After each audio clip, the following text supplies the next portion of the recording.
Les infirmiers de Butembo ont commémoré leur journée le lundi 12 mai dernier. Une célébration marquée par des plaidoyers auprès du gouvernement, au cœur de préoccupations, les non-paiements des salaires, désignés comme principal obstacle à leur travail quotidien. Le personnel soignant dénonce une situation devenue intenable.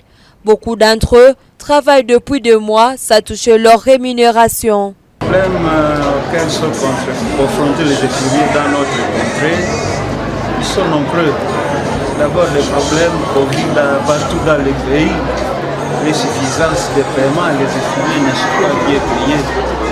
Beaucoup ne sont même pas payés par l'État.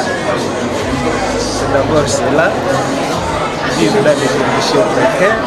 Et en plus de cela, ils travaillent dans des conditions difficiles. Vous voyez, quand il y a des guerres, des structures sanitaires sont parfois atteintes par des balles, des éclats de vie.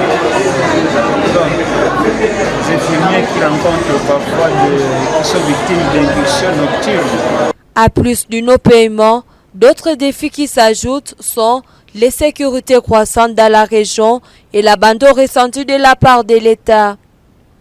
À ces difficultés locales s'ajoute un afflux récent d'infirmiers déplacés, fuyant les zones voisines touchées par les conflits armés.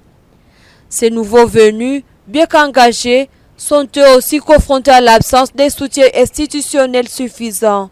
Bon, les accompagner c'est difficile parce que nous-mêmes on n'a pas de moyens.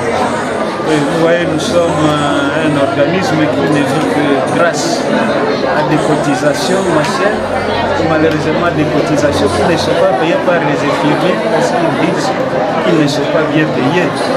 Les infirmiers, par la voix de leur président urbain Fidel Civita, appellent le gouvernement congolais à agir. Ils demandent le paiement régulier et équitable de salaire ainsi qu'un minimum de sécurité sur leur lieu de travail. Il estime que, sans ces mesures, les systèmes de santé local risquent de s'affronter davantage au détriment des populations les plus vulnérables.